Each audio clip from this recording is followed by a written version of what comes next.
This is Eastmans Elevated podcast. I have on great guests that are really knowledgeable, consistently successful. We're able to dive deep down the rabbit holes of these different subject matters of shooting, of physical fitness, of mental toughness and drive.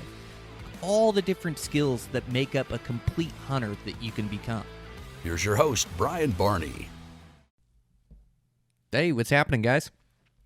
Got a brand new Eastmans Elevated for you. So, going to release a solo episode. Going to record this just a touch early as I'm leaving on a hunt here this coming Sunday. So, just want to get this information out to you guys here before season kicks off. So, hopefully you can use it in your coming hunts. So, just want to thank a couple sponsors. We'll get right into it. Want to thank Sig Sauer Optics. I'm so impressed by Sig Sauer Optics. I've been using their image stabilizing binos, which they've revamped and gone back and just put their high-end glass in it. Great stabilization. I've been using the 12x42s across my chest. They also have a pair of 16x42s that I really like that are for glassing distant terrain. And now they have their 20x42s that'll take the place of a spotting scope for me. These things are incredible in my pack. I've got them all loaded up, ready to go on my next hunt, and I'm really excited to try them out. So this high-end glass is good in low light. And basically, it's got a gimbal in it. So when you come up on a windy ridge or at any point, you hit the button and then you've got a stable image, which just equals more spotted animals. And it helps up close, too, just to pick out those animals in the timber. So super impressed by these things. You guys got to check them out. I think it's the biggest revelation to hit the hunting industry in the last 10 years. So make sure to look at those. I really believe their rangefinder is the absolute best in the market. Their 5K, Kilo 5K. Is a great bow hunting rangefinder. So I can put in the speed of my bow. It does the exact cut on angles, which I just tested in extreme angles. The thing is right on the money. Killed a deer last year down a 50-degree angle, longer shot, and made a perfect shot on him because my cut was perfect. So check that out. They also have standard binoculars, rifle scopes. They've got spotting scopes. Make sure to check them out. They're doing great work. I also want to thank... Get my list here. I also want to thank OnX. OnX absolutely changes the way that I hunt and scout. So I use this a bunch. It has a bunch of different features. So I'm going to save and catch all my maps of all my areas before I go on these hunts. So I have those areas even if I'm out of reception. And the GPS still works when you're out of reception. It's got topography, aerial imagery. It's got a hybrid of both. They have a new feature on it where you hit the compass and then you can range find to the target and then you can put that distance in. So this will be great for like a bedded deer that I can range find and say, okay, he's 600 yards away. He's exactly in this direction. Use the compass to point at it. And then I can mark the exact bush that he's behind. So I think that's a great feature as well. It also has tracks on it that you can keep track of your miles and then tracks through like public ground that goes through maybe a quarter-mile section where you got to navigate through that, or in steep terrain. I used it in New Zealand to navigate around the cliffs. So a bunch of features. Make sure to check those guys out at OnX. I also want to thank Juniper Mountain Coffee. So Juniper Mountain Coffee is a new sponsor. These guys are hunters. They go source their own coffee down in Panama, so they don't use a coffee dealer. It's just outstanding coffee. They're from Eastern Oregon. These guys are hunters, and then they're putting their support behind hunting companies. It's a family-owned business, small business, and I just love to give these guys my support. They've got a couple new roasts, or a couple roasts that I really like. So make sure to check them out. They're over at Juniper Mountain Coffee. I also want to thank Black Ovis. Black Ovis is an internet retail shop that's doing a great job keeping all the best name brands as well as their own name brand in. You can save 10% on your order, which is huge coming into hunting season. Just use that promo code Elevated10 and you'll save that 10%. And I also want to thank Camo Fire. So a bunch of great hunting deals that come up every 24 hours. You can save a pile of money. And with that, make sure to check out everything we're doing at Eastman's, new Beyond the Grids, my new mule deer episode should be out by now. I watched the edit on it, really proud at how that came out. Have an elk episode that'll follow that up. We'll have 11 episodes this year. You can go follow Dan, his 2 biggest bulls to date. He did a great job videoing those hunts. So just search Eastman's Hunting TV and Beyond the Grid, and then also check out Dan and I's new podcast, Eastman's Bow Hunting Journal, Life of a Bow Hunter. We've been having a lot of fun on that thing and putting out some great episodes. So there's a bunch of content on there, 10 or 11 episodes out now. So make sure you catch up on that coming into hunting season, as there's great tips and tactics all throughout those episodes. So check that out. And with that, let's get into this podcast. So just getting back, man, Cameron Haynes invited me out to do the Lift, Run, Shoot, and then do his podcast, the Keep Hammering podcast. Such an honor to be invited out and to be a bow hunter and be able to be on his platform like that. Just an amazing guy. I'd met him one time, but to be able to spend time with him, go do an adventure and run the mountain, shoot bows, lift weights, it's just amazing, man. That guy has got such a strong mind, just nothing but respect for him, and just so passionate about bow hunting. It was really fun to get into some of the nuances of bow hunting, like instincts and some of the hunts he's been on, and yeah, it was just amazing. And the guy just keeps himself in incredible shape. So, I don't like to share age or, that's not the point of the podcast. But knowing that, he's a touch older than I am and still just charging so hard up the mountain, it just gives me such vigor to continue to working hard and hunt these mountains as hard as I can. So that was amazing. And the guy's just got an iron mind. Man, he took me to deep water on that run. It was hot heat. I think his watch showed 20 plus miles. I had also ran 6 miles in the morning. I know I'm such an idiot. I didn't know how far we were going, and I was a little stir crazy off the plane, so I went for a run in the morning. But yeah, he took me in the heat, and man, you talk about an iron mind. This guy wore black shirt. Heat didn't bother him a bit. Put on a good pace. Climbs as fast as he descends. Just really incredible. And climbed 3 different summits. So climbed some elevation in there. And it was just fun to go for it and go all in. And so he was able to show me this great connecting run in Springfield and these different peaks and different trailheads that connected. And man, guy can just push, like I say, just really strong mind. And I'm gonna take something from that for sure. It's like I work really hard to keep myself in great shape and to charge the mountain and be at my best on the mountain. And I'm a really good consistent runner where I run nearly every day, 6 to 7 days a week anyways. And I usually put in 4 to 7 miles per day. And then, I get some long ones, a handful of longer ones, try to get a longer one per week that's in the double-digit miles. But to go out and to run 20 plus miles in a day definitely pushed me. And that last summit was a tough one. So I got to grind with him, He didn't show any weakness, man. He just charged up that thing. It was so impressive. So nothing but respect, and thanks so much to Cam for having me on the platform. Able to go to Wayne Endicott's shop, the Bow Rack, and really think that's a great bow shop. I mean, Wayne cares so much about the people that come into his shop and about getting those bows spot on. Really impressed at his knowledge. And, where I see, tens of bows, he sees thousands of them. So, he's formulated his opinion on the brands that he likes. And there's no change in Wayne's mind. And I definitely picked up some tidbits and some tips that I'll use in future. And helped me, we tuned on my bow a little bit, and he's got it shooting really well, helped me out with some tuning on that thing, so able to pick up some tips there. So just came home. I had to redial in third axis and things as we had changed some things around, so I had to go shoot angles a couple times. Got my third axis just absolutely dialed now, so super pumped with that. But it's just a great trip overall, and really learned a lot that, there's more to me to give. I think I can... I think I can push harder, and I'm just going to carry that into this hunting season as well. So super impressive, had a lot of fun, and learned some stuff. So thanks again to those guys for inviting me out there and treating me with such hospitality. So really appreciate that. And with that, man, we're right on the edge of hunting season. I can't wait. I fly out Sunday, man. I've got I've got a mountain goat hunt to start out in BC. I'm going with one of my buddies up there who is a guide, works for an outfitter. So we're going to team up and go chase billies with bow and arrow, and super extreme terrain just doesn't get any better. So that's one of the reasons.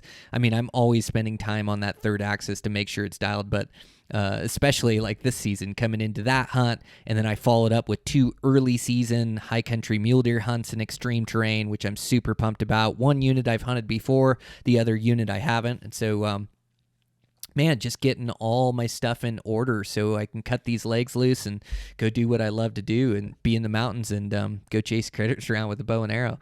So it'll be super fun. I'm just trying to also get my mind right, get prepared for these hunts. Like these things, they never go as planned, and a big part of being successful is being able to adapt and overcome these challenges that I'm going to face, and whether that's hunting pressure, whether that's weather, whether that's tough to find animals, whether that's a blown stock, whatever it is, I'm just going to try to carry this positive mindset into these hunts. And I've got a lot to fall back on, like good training throughout the year this summer. So I know my body's just in peak physical condition and ready to push and do the mountains, ready to climb.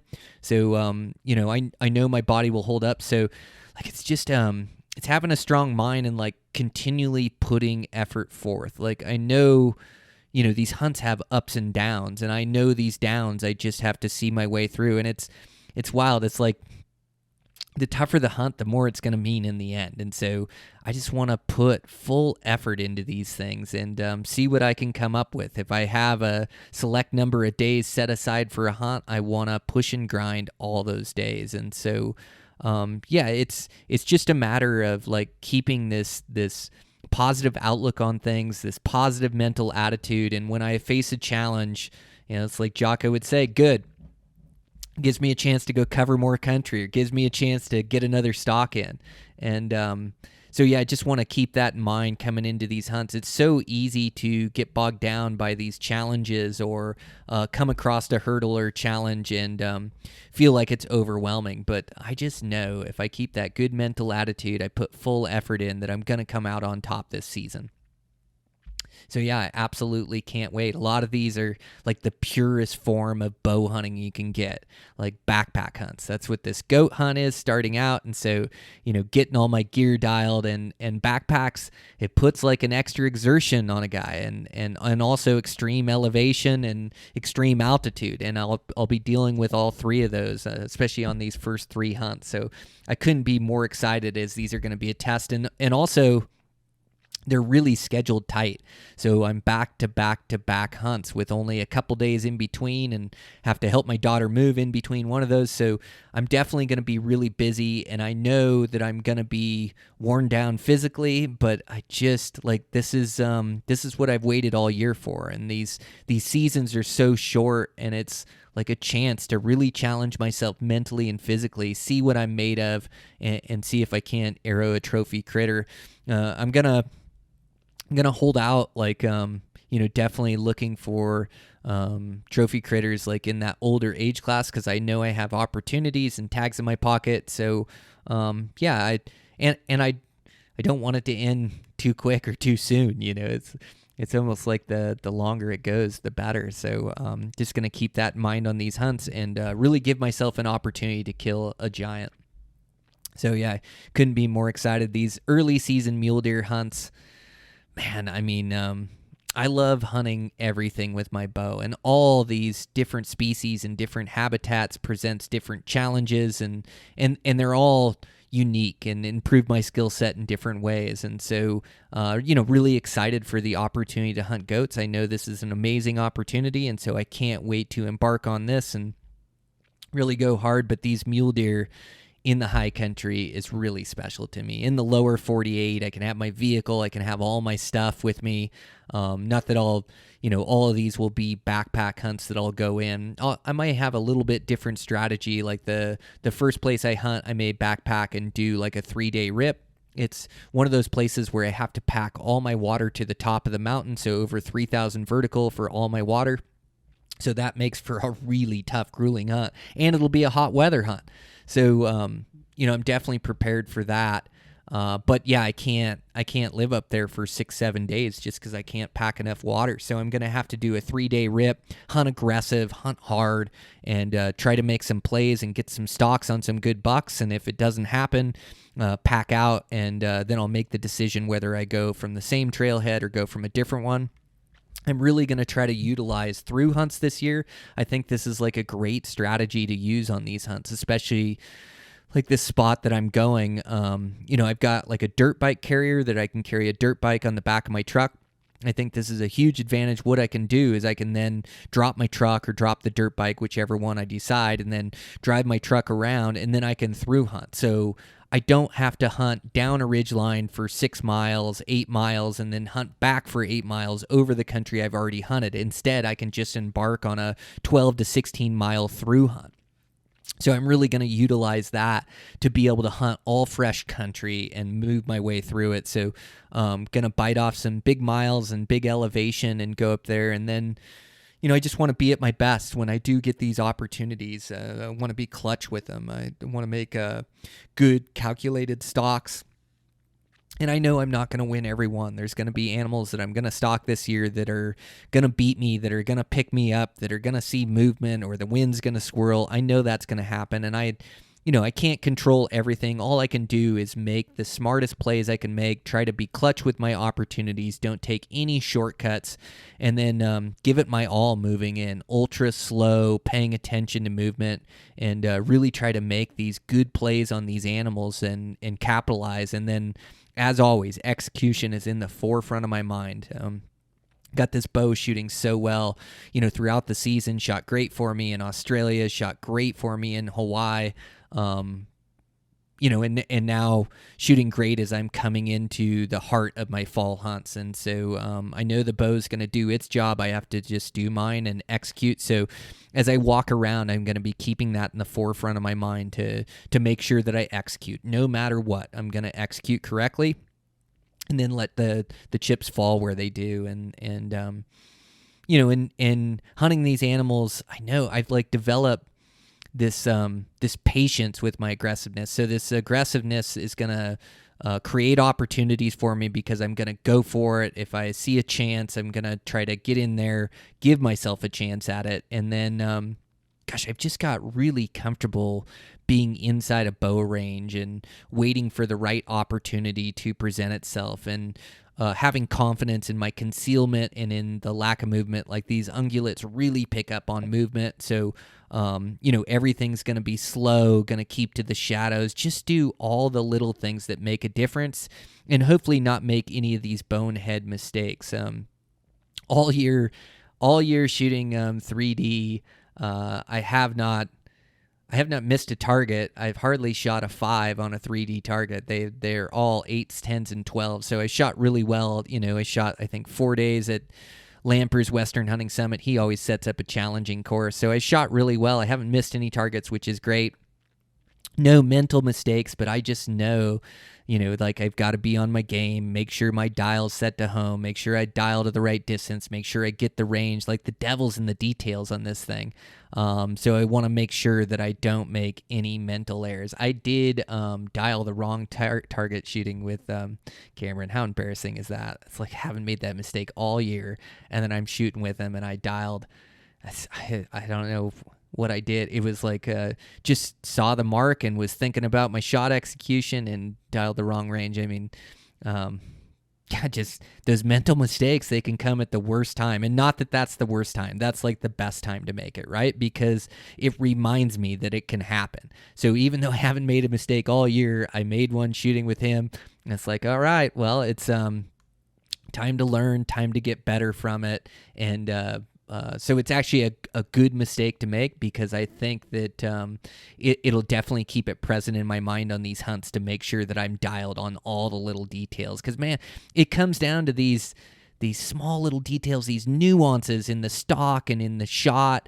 And it's like, one of these crazy mistakes can be the difference between shooting an absolute giant and missing a giant and having a story to tell. So I just want to make sure that I keep that in the forefront of my mind, and make sure I make the right moves, and then it's like I know what I can get away with and what I can't, and I'm not going to cheat the process.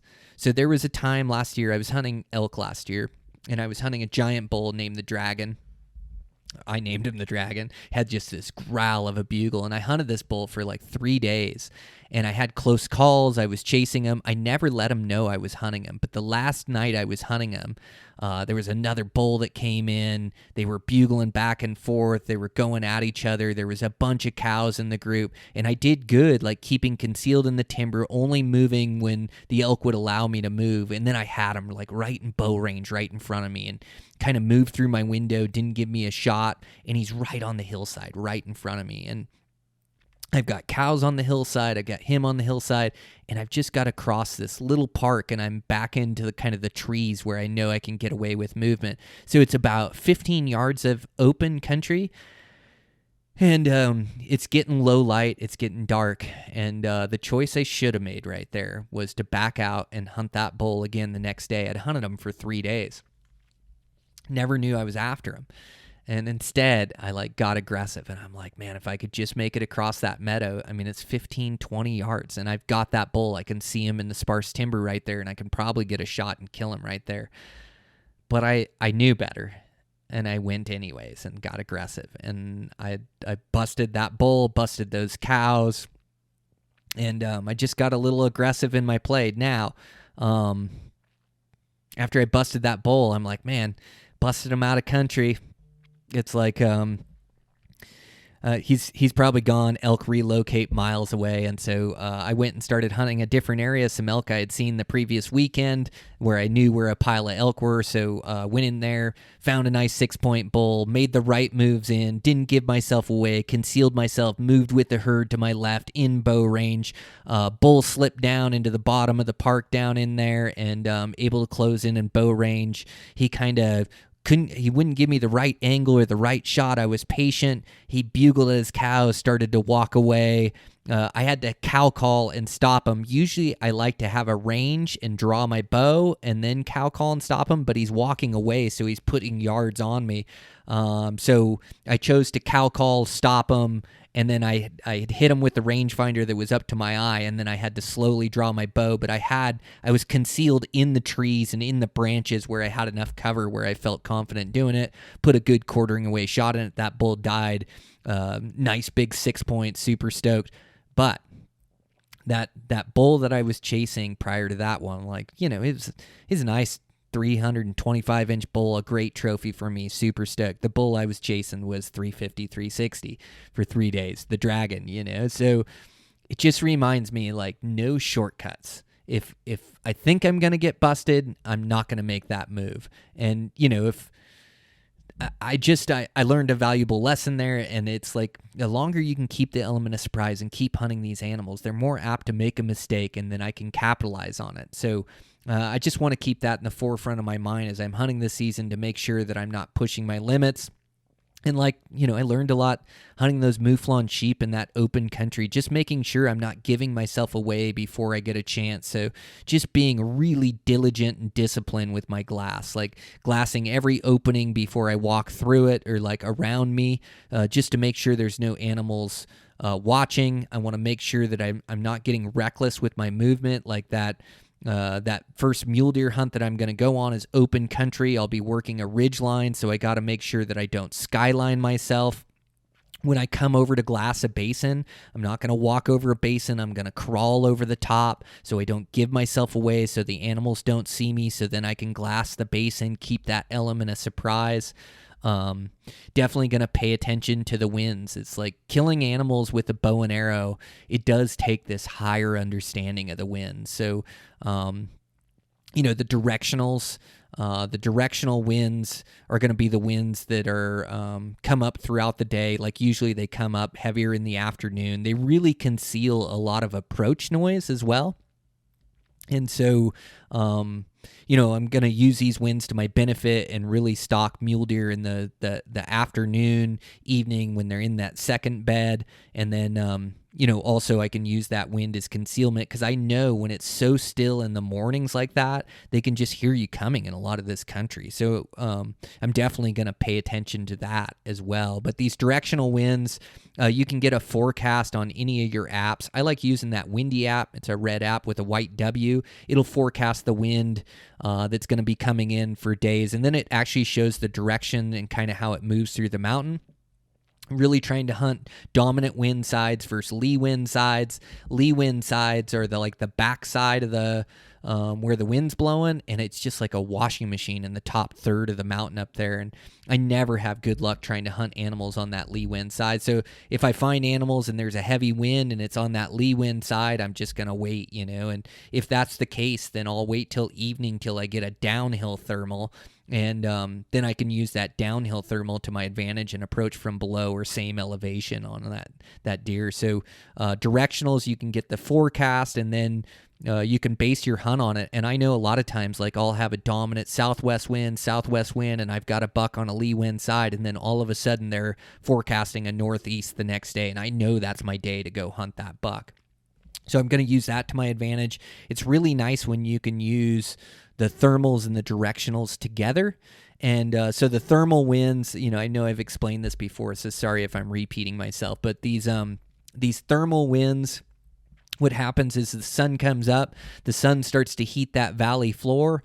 Once it heats that valley floor, it heats the air right around that valley floor. Warm air rises, then that air starts to move its way up the mountain. It kind of finds draws and canyons and things of that nature to work its way up. That's an uphill thermal. The opposite is true, when those hillsides start to shade. That air on the top of that mountain starts to cool, and then that air starts to drop and find its way downhill. I love a downhill thermal. You get a good steady downhill thermal in the morning for about an hour or so, depending on where the sun's hitting and the valley floor, and a bunch of different factors that play into that. But usually about an hour in the morning, and then in the evening, depending on when that mountain shades up, on which side of the hill you're on, then that air starts to cool and starts to drop, and you've got that downhill thermal. And so, playing these winds is such a huge part of it. In fact, I think I did that podcast with my buddy Dan Heverin, that black bear that he killed this year. He killed a great color phase black bear, and we killed that bear because of our understanding of the winds. We made a play on that bear in the afternoon. We saw him come out in a park. We got over there, and we got on the edge of the meadow, we're maybe 500 yards away, and the wind is just blowing in every different direction. But that sun is just getting close to set. And so we look at each other and we're like, man, we just got to hold up right here. The wind's swirling. At one point it's good, then it's blowing around the other way. So we just held up 500 yards or maybe a little bit more from that bear, just knowing that we need a steady wind. And at this point, you're trying to hurry and catch that bear in the meadow. We just know better. So we sat there, and pretty soon that sun goes behind the hillside. I mean, I can't remember how long we waited now. It's been a bit, but maybe 20 minutes we waited for that sun. Maybe 30 at the most, and that sun setted, shaded that hillside. All of a sudden, we got a steady wind. We go up into that park. We make our way those 500 yards. We catch that bear, catch him with the perfect wind, wait for a good angle, and Dan strokes that thing and, kills one of his best bears to date, and is an awesome color phase, and able to harvest that thing just by our understanding of the winds. The winds play such a huge factor, killing mule deer, killing elk, killing all species, especially with the bow and arrow. So as you're going through these hunts, make sure that you're taking notes of the wind, not just when you're stalking, not just when you're into elk. You should have a little notebook with you and be marking down what the winds are doing as you're glassing. What are the winds doing at camp? What are the winds doing when you're starting your hunt? And just take notes, as this will come into play later during your hunt when you do get a chance. And so really pay attention. Try to gain this higher understanding of the wind, because if you have a higher understanding of the winds, more animals die from your bow. Just that's a given. More animals are busted by the wind than anything else. So really learn these thermals and these directionals, and really learn how they affect the mountain range that you're hunting. So really going to pay attention to the winds this year as I hunt these animals and make smart, calculated plays. And I know I'm not going to get it right every time. It's just the way it is. But I'm going to try my best to make the absolute best plays I can at these animals using these winds. And I've like learned my lesson on these winds. Like there's been times, this is a stupid mistake. You guys are going to think this is stupid, and I do too, even saying it. But I've had like a real steady, hard wind, like 20, 30 miles an hour, and it's blowing over top a ridge. And I think, oh, that wind will just blow over them. Or maybe it's like I try to cheat it where, the wind's kind of blowing to the right of them. I can just cheat it. I get busted every single time, 2, 3, 4 times that I've done it. Every time they blow up out of there. They're not there when I get there. And it's like, man, I know better. And so it's like really trusting that know better instinct, It's just going, nope, it's not going to work. I can make a crosswind work, and I can make a wind in my face work, but I cannot make a direct, a wind work that's blowing towards that animal in any in any direction towards them. So just make sure that you're getting those winds right this season as you're hunting these critters, and then just working hard to earn opportunities, like doing all the little things that we all know about. So it's being to the right spots at the right time. It's hiking in the dark to be at the right vantage points when the lights are coming on so I can maybe catch that buck, and really sitting behind my glass in these good points and picking it apart. Not getting too antsy to move, but also not sitting in a spot that's empty where I don't see deer. It's like this fine line, It's so much of this is like instincts come into play, really trusting my gut and trusting my instincts, and having a thought and going with it. And so yeah, I'm gonna try to play that as good as I can, both on muleys. And then after these couple muley hunts, I definitely have an antelope hunt I've got to fit in, and I don't have a lot of free days. I may even be hunting these things in September, but I love an antelope tag in September. Once they start to rut, everybody's kind of done hunting them because they're starting to focus on elk and things. Our rifle season doesn't open up till October. I would love to get to some of these better places in my state to hunt these antelope, but I know I've got these goat hunt, couple muley hunts, I've got an elk hunt, and then some late season muley hunts. So I don't have a lot of free time, so probably ended up hunting them quite a bit locally, and then within an hour or two of the house. I have some really good locations where I've seen some good bucks, so I'm going to focus in on those. And then they pair really good with elk hunting, where I can elk hunt the morning and night, and then hunt antelope during the middle of the day. So yeah, after the couple mule deer hunts, I'll go into elk, and I'm dedicating a bunch of time to elk because I absolutely love hunting them, as they're one of the most thrilling animals on planet Earth to hunt.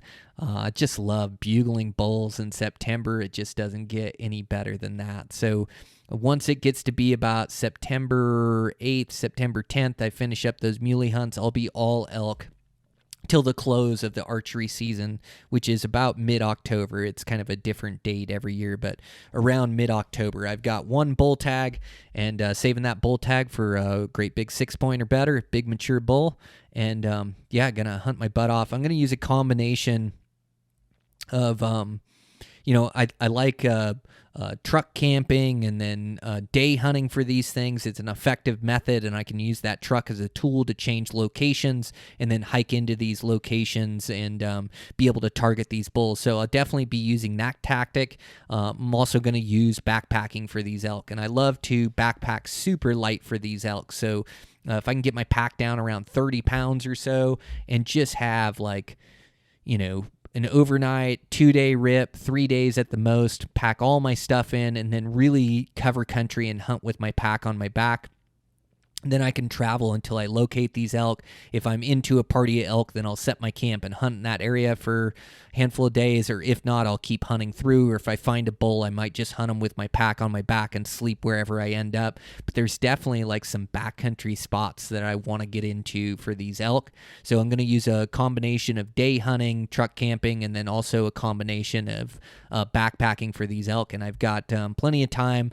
I'm sure I'll have to be getting back to some construction work at that point, as I do have construction jobs going and responsibilities. So in between these hunts, I'm gonna be working pretty hard, and that's what I'm trying to take care of right now. Is just make sure that I have decisions and things ordered, and we're kind of ahead of the game on it. And then just bust my butt when I come back to try to get work done. And hopefully I can free up as much time as I can be away from the job site and be in the mountains. It's just what I absolutely love to do, and it comes around once a year. And so hopefully I've structured myself and my life to where I can take enough time to chase these things around for sure. So that'll, and really when I'm being completely honest with you, that's probably my biggest stress this season, or my biggest challenge, is just trying to conquer managing the balance between work, family, and hunting. I've definitely got the hunts and the tags lined up, and I got days to take off, but it's, I'm just not on vacation where I can disappear from everything, as I have clients that are counting on me, and I have, people that are in charge when I'm gone, but there's just certain things that I need to tackle and take care of, and I know there's going to be stress throughout, so I'm just going to try to keep my mind right in that aspect. It's going to be a huge part of it. I know I've got my family on board. My wife's been through enough hunting seasons now, and same with my kids, that they know that I absolutely love it with every fiber of my being, and I'm going to be in the mountains as much as I can, and they're real supportive of that. But I also have some responsibilities. Got to help my daughter move at some point, and so that's going to be the biggest challenge for me, is trying to keep my mind right when I'm on these hunts and not worrying about the stresses with Barney construction.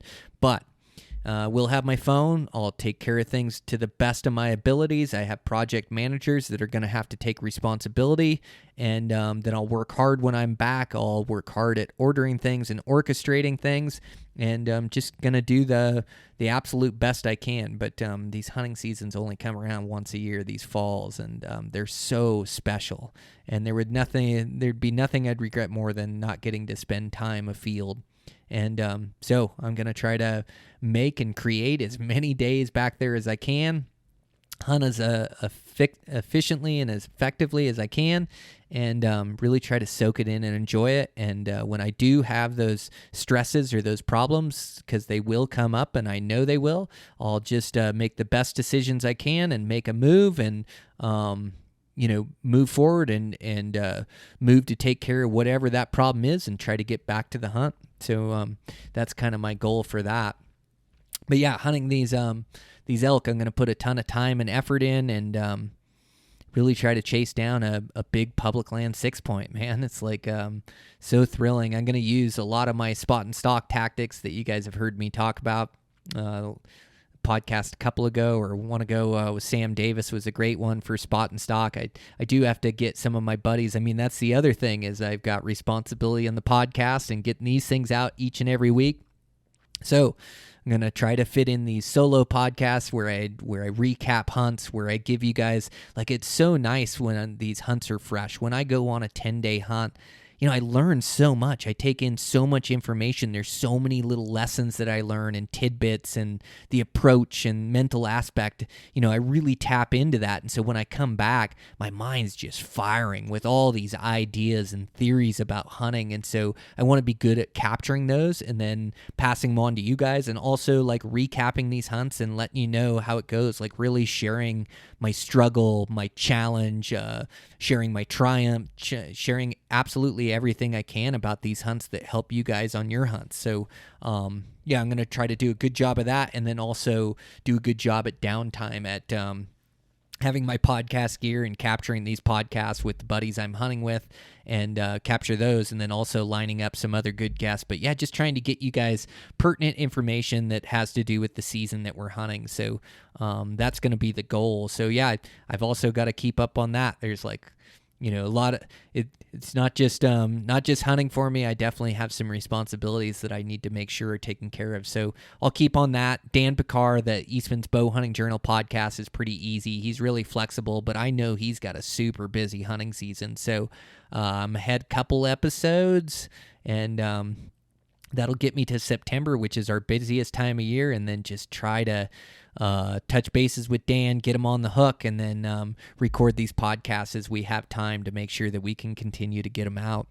So I mean, that's all work stuff. This is a hunting podcast. I know, I'm just trying to share the headspace I'll be in, the challenges I'll face. It's like really good to try to think about what the challenges will be come this hunting season. And I know, like some of the wild country that I'm hunting, like there's real danger going and hunting goats up in the rocks and up in the steep. Like I got to keep my wits about me and make really good decisions. Same with muley country.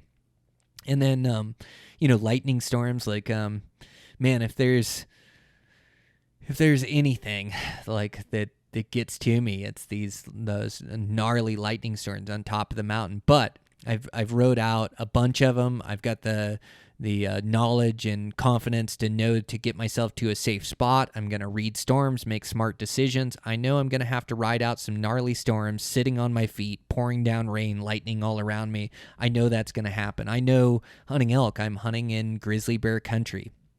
It's like I've been practicing with my pistol, practicing my draw, going to keep a safe camp, be camping in the timber, like doing all those little things and making sure that I'm keeping my head on a swivel, paying attention to sign and make sure I don't get into a bad situation. But all these dangers, it's good to kind of face them in your mind before you're actually there. And so, I've thought about these things. I know, I'll be camping by myself in a lot of places. There's just going to be challenges that I'm going to face. And this is part of it. This is part of Western hunting. This is part of being an adventure. If there weren't these challenges or these dangers, I couldn't even classify it as an adventure. So this is all part of hunting. But really working through these things in my mind before I get there is so important, just to make sure that I'm thinking about them where I'm not caught off guard. And I make sure that I keep myself safe to hunt another day, to hunt another year, to come home to my family. Like, really that is the most important thing. So go have these adventures, and I know I'll just come back a changed and better person from these things, just like this latest Hawaii adventure was just so amazing. That I come back changed from them, and I know that I'll gain perspective on my life and where I'm headed in the direction, and gain perspective on my family and taking care of everybody that I need to take care of. And that's part of the beautiful thing about these hunts. But I do need to face these challenges head on and make sure that I'm ready for them. I mean, that's the other thing is, really walking myself like through the shooting process and make sure that I'm executing good shots. And there's like so much that go into these hunts, so just trying to make sure that I'm doing that and preparing for these shots. Like a lot of it for me is visualization. So, just closing my eyes at night or when I get free time and picturing that goat walking out broadside down a 40-degree slope and looking away from me, and me drawing my bow and settling my pin and pull, and watching that arrow clear right through his chest.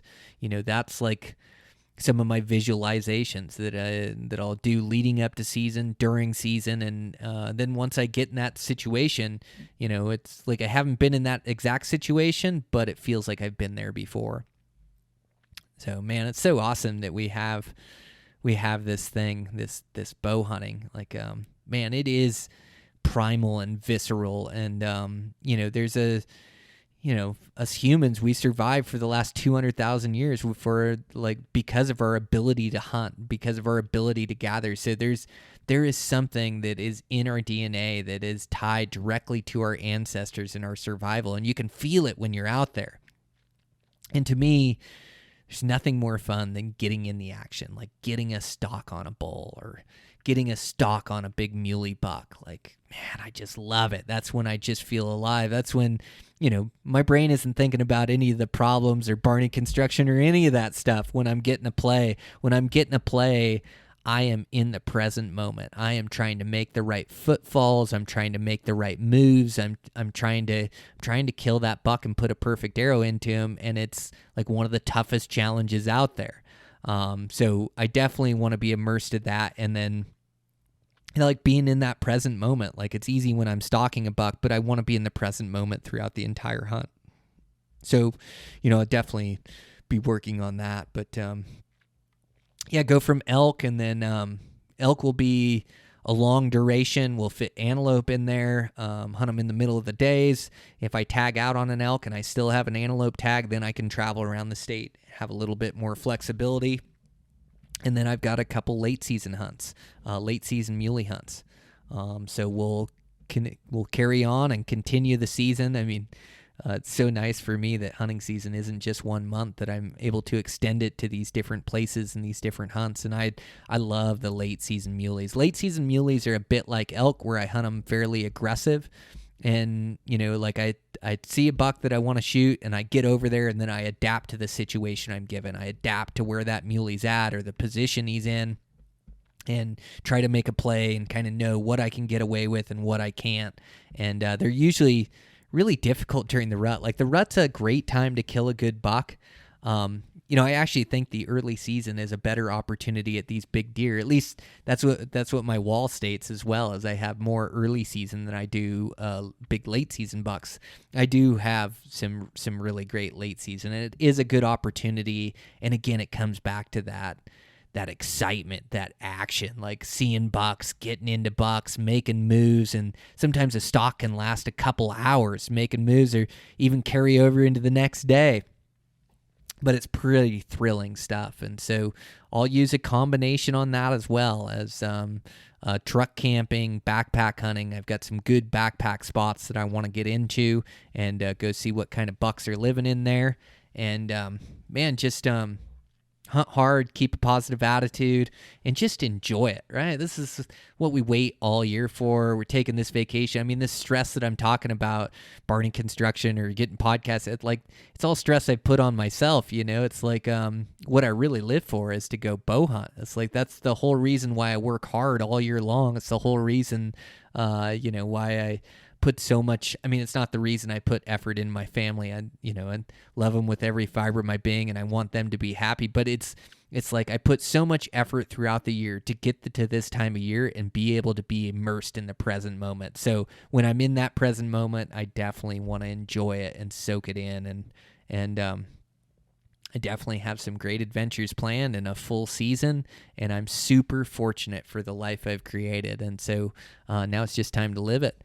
And see what I can knock down. Make sure I'm filling my freezer here for the coming year. But man, it's going to be amazing. Be able to embark on not just one adventure but multiple adventures is pretty cool stuff.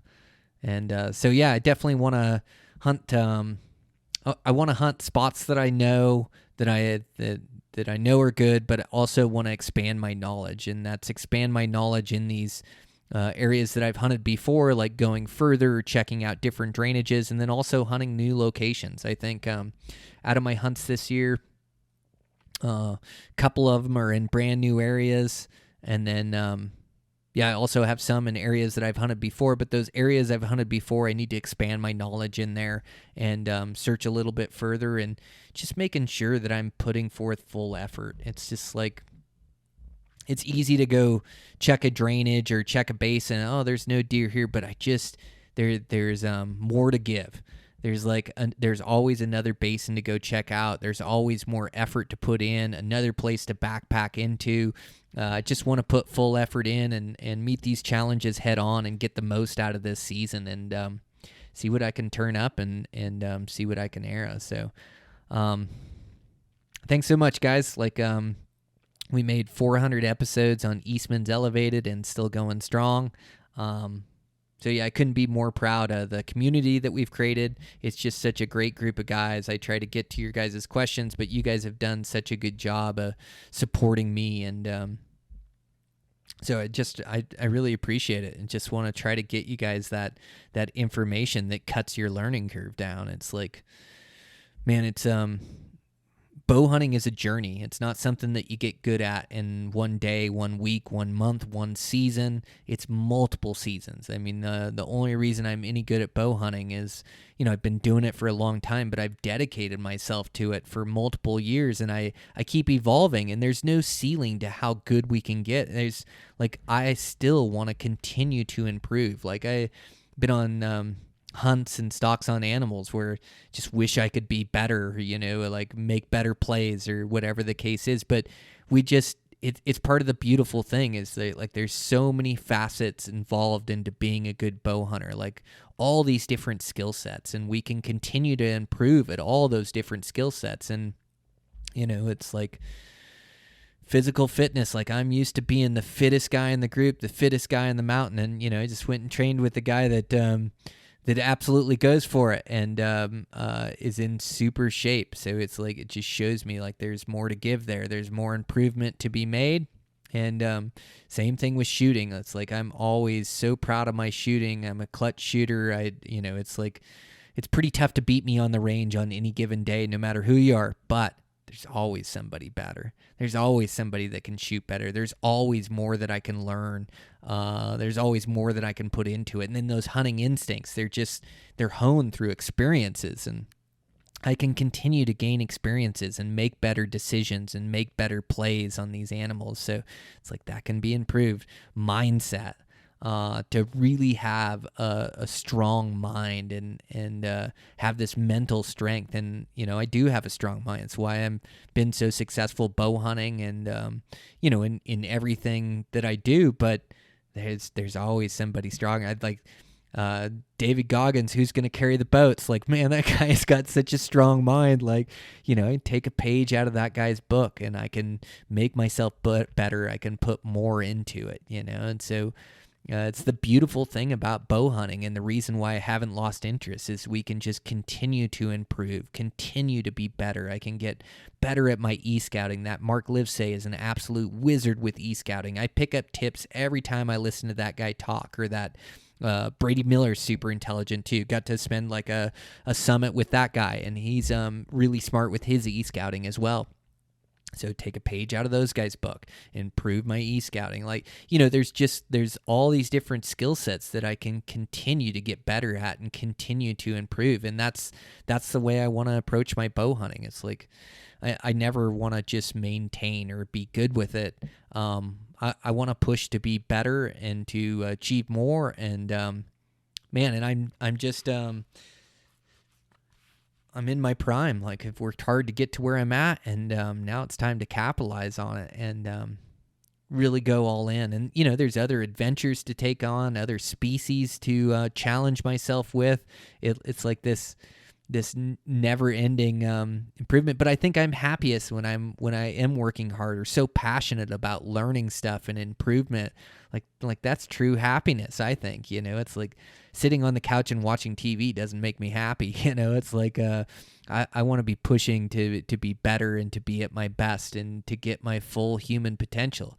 We seriously only have one chance at life, and it's there's nothing that says we're going to be here for the next hunt or for the next year. Like things come up and people get unlucky breaks, and I just want to make the most out of the life I have and the life I get to live and the things that I truly love. And maybe some guys love golf and put everything into that, but you're definitely not going to change my mind. It's like bow hunting is what I was put here to do. It was like, man, I am at my happiest, like in the struggle of bow hunting, like learning and improving and going for it. And that's what I want to make sure is that I'm full send this year. I mean, that pretty much sums it up, is that I do absolutely everything in my power. I push myself physically and mentally and challenge myself. And I hope I get stalks, and I hope, I don't wish upon heartbreak, but I know it'll come, and that's part of the process. And I have to embrace that and get better and go get another stalk and go get it done and go arrow a trophy animal. So,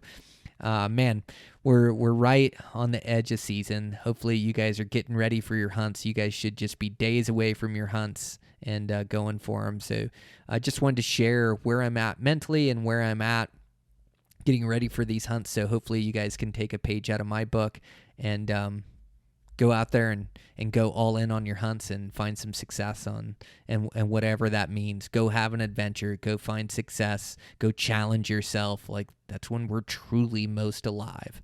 So we're given the gift. We have found our passion in the thing that we truly love, and now it's just putting everything into it to achieve our wildest dreams. So man, it's right here. So I'll be cheering all you guys on. Make sure you shoot me a message if you're successful this season. I'd love to see it. And love to make sure that I pass you a note. I'm cheering for all your guys' success too, because I know how hard you guys are working to improve your skill set, and I know how tough it is out there. So make sure you pass me on a note. I'll be cheering you guys on. We'll be releasing podcasts throughout the season, and just can't thank you guys enough for all the support. And I really appreciate it. And with that, man, let's go do some hunting.